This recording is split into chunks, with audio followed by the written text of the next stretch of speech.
Tanggalin mo yun. Ayoko makakita ng mga ganyan. Pucha, ganda nito ah. Lamborghini yan ah. Isang matapobreng lalaki ang nanglait ng isang janitor dahil sa kadahilan ng binastos daw siya nito. Sige. Ganun na lang gawin mo. Tapos, kita tayo mamaya. Kita tayo mamaya. Sige.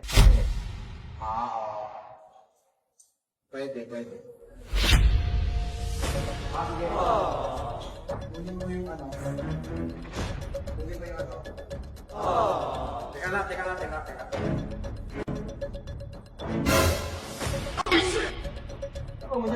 Dito ka!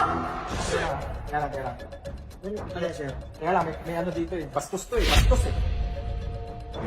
Teka. Sino ka ba dito? Ba't parang umiiling-iling ka? Umiiling-iling ka din kanina eh. Naglalakad ako eh. Ito naglalakad ako tapos iiling-iling ka dun? Ha? Trabaho mo to, di ba? Tumingin ka sa akin. Trabaho mo to, di ba? Sino manager mo dito? Bastos ka. Yan ba manager mo? Halika nga dito. Hindi, kasi yung staff mo, ang bastos. Ha? Naglalakad ako dito, tapos pagdaan ko, umiiling. Gusto ko, tanggalin mo yung tao na yun. Ha? Sir, totoo na po. Ha? Gusto ko, ayoko nang makikita yung pagmumukha nun dito sa R Mansion. Yung itsura nun, hindi mapagkakatiwalaan yung itsura nun. Ha?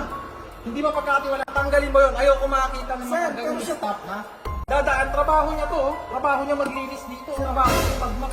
Basta gusto ko, manager ka dito, kung sino ka man, tanggalin niyo yung tao na yun. Ayoko na makita yung pagmumukha nun. Patuloy pa rin sa pagreklamo ang matapobreng lalaki. Ngunit ikinagulat ng kanyang mga mata ang kanyang nakita. Sumakay sa isang sports car ang light na janitor.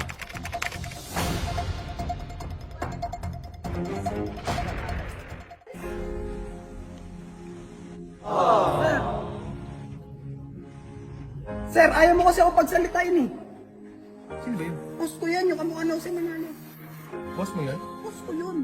Kanina ko pagsunod sabi na, kaya siya nandito. Tinitig niya yung resort. Tapos ngayon, ayaw mo ako pagsalitain. Ayan tuloy. Mayaman pala, no? Grabe pala yun. Excuse me, boss. Pinabibigay nga pa rin, boss. Pasensya na daw sa bala. Pasensya na raw. Sir, sa susunod, huwag kang tumingin sa panlabas na anyo. Okay? Boss namin yun, sir. Huling bigay na sa'yo ng pera yan. Huwag ka nang bumalik dito. Yun.